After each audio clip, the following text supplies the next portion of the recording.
નમસ્કાર ગુજરાતવાસીઓ, ફરી એક વખત આપ સર્વે મિત્રોનું હાર્દિક સ્વાગત છે આજના તાજા અને નવા હવામાન સમાચારના વિડીયોની અંદર। મિત્રો, આજે થઈ છે 11મી જૂન અને વાર થયો છે ગુરુવાર।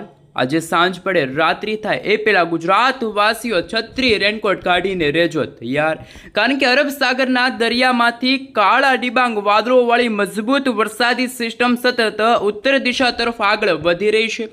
અને મિત્રો, ગુજરાતમાં આગામી 3 થી લઈને આગામી 6 કલાક દરમિયાન હળવાથી મધ્યમ વરસાદની આગાહી ગુજરાતના જાણીતા હવામાન નિષ્ણાંત એવા અંબાલાલ પટેલ અને પરેશભાઈ ગોસ્વામીએ નવી નક્કોર આગાહી વ્યક્ત કરી છે। સાથે મિત્રો, ગુજરાતથી ચોમાસું કેટલા કિલોમીટર દૂર છે, ગુજરાતમાં શું આ વર્ષ 2026નું ચોમાસું છે એ મિત્રો નબળું સાબિત થશે?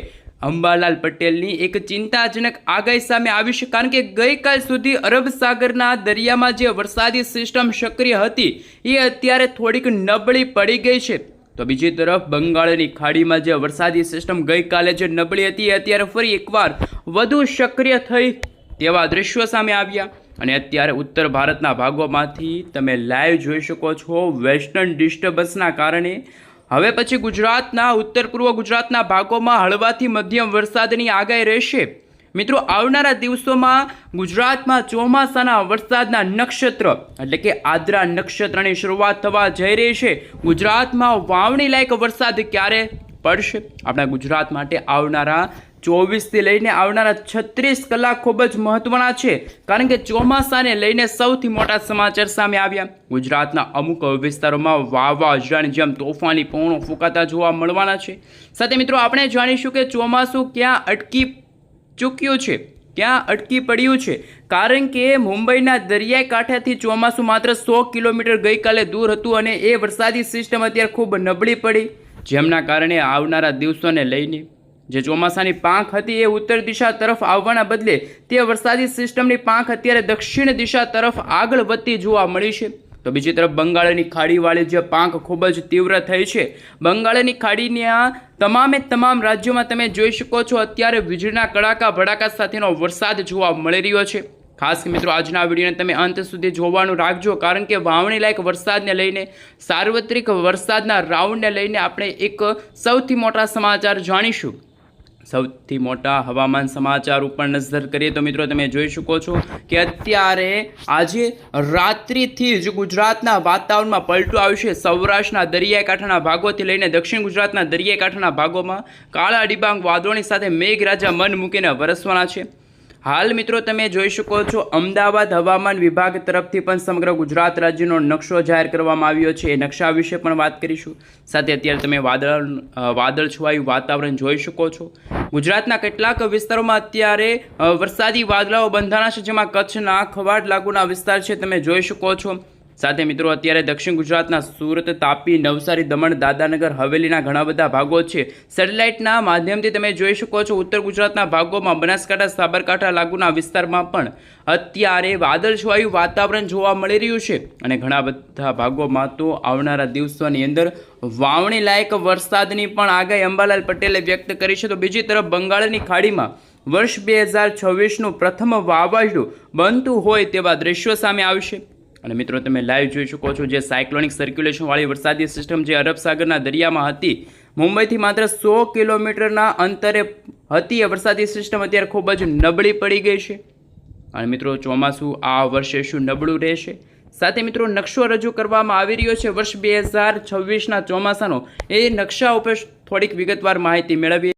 હાલ મિત્રો, તમે જોઈ શકો છો ઇન્ડિયન મોન્સૂન ડિપાર્ટમેન્ટ તરફથી સમગ્ર ભારત દેશનો નકશો છે રજૂ થયો છે, જેમાં ભારતના દક્ષિણ ભારતના દરિયાઈ કાંઠાના ભાગોમાં એટલે કે કેરળના દરિયાઈ કાંઠે આ વર્ષે 4 જૂનના રોજ નૈઋત્યના ચોમાસાનું આગમન થયું હતું। ત્યાર પછી એક જ દિવસની અંદર એટલે કે 5 જૂનના રોજ મહારાષ્ટ્રના દરિયાકાંઠા સુધી ચોમાસાએ છલાંગ લગાડી હતી, પરંતુ અત્યારે એવા સમાચાર સામે આવ્યા છે કે જે અરબ સાગરના દરિયામાં જે ચોમાસાની પાંખ હતી એ ખૂબ જ નબળી પડી, જ્યારે બંગાળની ખાડીવાળી જે પાંખ છે સતત સક્રિય હોવાના કારણે અત્યારે પૂર્વ ભારતના ભાગોમાં તમે જોઈ શકો છો મિઝોરમ છે, મણિપુર છે, આસામ છે, એ વિસ્તારની અંદર ચોમાસાનું આગમન થઈ ગયું છે. વિધિવત રીતે ચોમાસાનું આગમન થઈ ગયું છે અને બદલાતા વાતાવરણને લઈને અત્યારે સમગ્ર ગુજરાત રાજ્યનો નકશો છે મિત્રો જાહેર કરવામાં આવ્યો છે.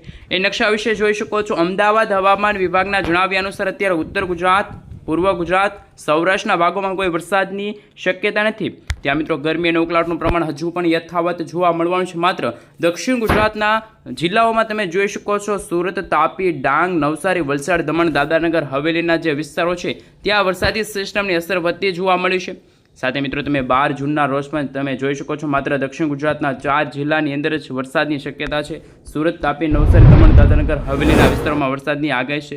પરંતુ 13 તારીખના રોજ ગુજરાતમાં વરસાદની માત્રા અને વિસ્તારમાં બંનેમાં વધારો થશે. થંડરસ્ટોર્મ એક્ટિવિટીના ભાગરૂપે ગાજવીજ સાથે વરસાદ પડી શકે છે. વરસાદ કોઈક સ્થળોમાં ભારે જોવા મળશે તો કોઈક સ્થળોમાં હળવા વરસાદની સંભાવના રહેશે.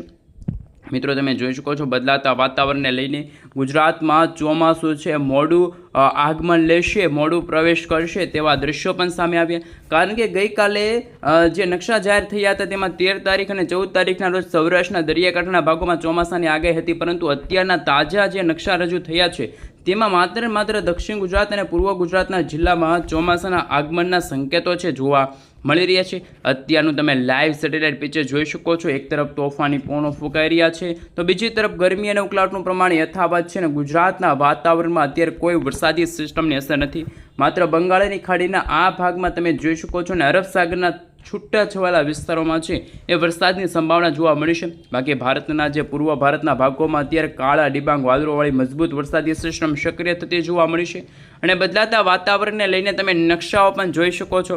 ગુજરાતના અને ઉત્તર ભારતના ભાગોમાંથી આવતી જે વેસ્ટર્ન ડિસ્ટર્બન્સવાળી વરસાદી સિસ્ટમ છે એમના કારણે ગુજરાતના ઘણા બધા ભાગોમાં છે એ આજે રાત્રિના સમયગાળા દરમિયાન વરસાદ જોવા મળશે. અને મિત્રો અત્યારે તમે લાઈવ જોઈ શકો છો હવામાન વિભાગ તરફથી જે નકશા જાહેર કર્યા છે ECMWFના જે મોડલો સામે આવી રહ્યા છે જેમાં અરબ સાગરનો દરિયો અત્યારે ફરી એકવાર નબળો સાબિત થતો હોય અને બંગાળની ખાડીવાળી વરસાદી સિસ્ટમ ફરી એકવાર સક્રિય થતી જોવા મળવાની છે.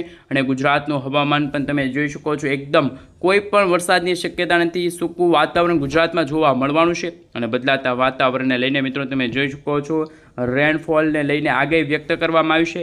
આગામી 17 જૂન સુધીનો નકશો રજૂ કર્યો છે. માત્ર દક્ષિણ ગુજરાતના ભાગોમાં હળવાથી મધ્યમ વરસાદી ઝાપટા જોવા મળશે. સાથે સાથે મિત્રો અત્યારે તમે જોઈ શકો છો ભારતના ઉત્તર પૂર્વ ભારતના ભાગોમાં વહેલી સવારથી જ વરસાદની એક્ટિવિટી વધતી જોવા મળવાની છે. ખાસ મિત્રો આવતીકાલથી ઉત્તર ભારતના ભાગથી એક વેસ્ટર્ન ડિસ્ટર્બન્સવાળી વરસાદી સિસ્ટમ ઘડીક ગુજરાત નજીક આગળ વધી રહી છે તો ક્યારેક એ વરસાદી સિસ્ટમ ફરી યુટર્ન લઈને ઉત્તર દિશા તરફ ગતિ કરતી જોવા મળવાની છે. અને મિત્રો લાંબા ગાળાની આગાહી વિશે વાત કરીશું તો તમે જોઈ શકો છો 17 તારીખના રોજ 18 તારીખના રોજ જે નકશાઓ રજૂ કર્યા છે વિન્ડી એપ્લિકેશનના માધ્યમથી પણ તમે જોઈ શકો છો બદલાતા વાતાવરણને લઈને આજે સૌરાષ્ટ્રના દરિયાકાંઠાના ભાગોમાં અંદાજે 35 થી લઈને 40 કિલોમીટર પ્રતિ કલાકની ઝડપે તોફાની પવનો ફૂંકાવાના છે. અને લાઈવ તમે જોઈ શકો છો ગુજરાતની અંદર મિત્રો આજે 11, 12, 13 જૂનના રોજ ઉત્તર પૂર્વ ગુજરાતના ભાગોમાં હળવાથી મધ્યમ વરસાદી ઝાપટા છે જોવા મળી શકે છે. સાથે સાથે વરસાદ પડવાને લઈને ગાજવીજ સાથે વરસાદ પડવાને લઈને રેન અને ઠંડા વિશે પણ તમે જોઈ શકો છો. ગુજરાતમાં ત્યાં કોઈ વરસાદની એક્ટિવિટી નથી પરંતુ દક્ષિણ ભારત અને પૂર્વ ભારતના જે રાજ્યો છે ત્યાં તમે જોઈ શકો છો ધોધમાર વરસાદ પડવાને લઈને 2 થી લઈને 3 ઇંચ સુધીના વરસાદનું પણ પૂર્વ અનુમાન છે જાહેર કરવામાં આવ્યું. કચ્છના ભાગોની અંદર તમે જોઈ શકો છો સૌરાષ્ટ્ર સહિત ભારતના ઘણા બધા જે વિભાગો છે.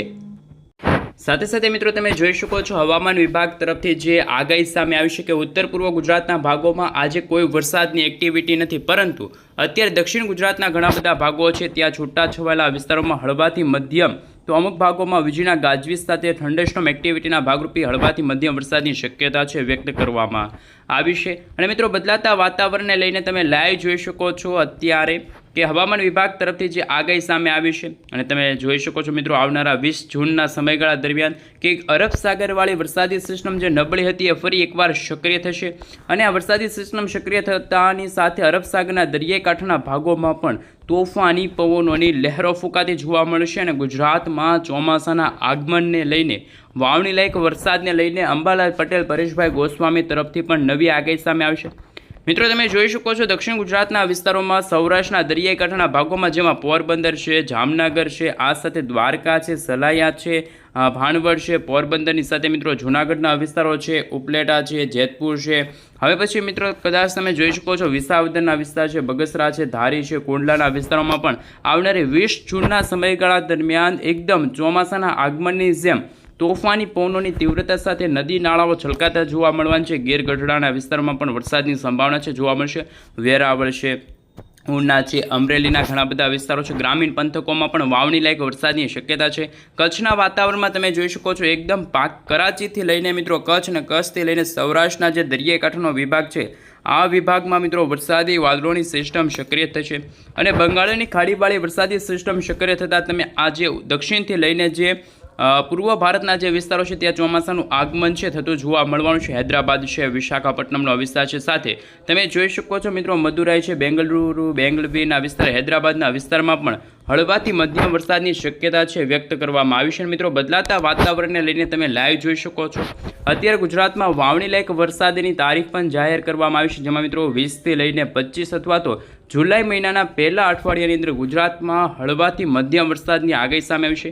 અત્યારનો તમે લાઈવ સેટેલાઇટ ઇમેજ જોઈ શકો છો. ગુજરાતના વાતાવરણમાં એક પણ પ્રકારની વરસાદી સિસ્ટમની અસર છે જોવા નથી મળતી, પરંતુ આવનારા દિવસોમાં નવી દિલ્હી છે, રાજસ્થાન છે, આ સાથે મધ્યપ્રદેશ, મહારાષ્ટ્રના વિસ્તારમાંથી આવતી વરસાદી સિસ્ટમ કે જે વેસ્ટર્ન ડિસ્ટર્બન્સવાળી વરસાદી સિસ્ટમના કારણે ગુજરાતમાં હળવાથી મધ્યમ વરસાદ છે જોવા મળી શકે છે.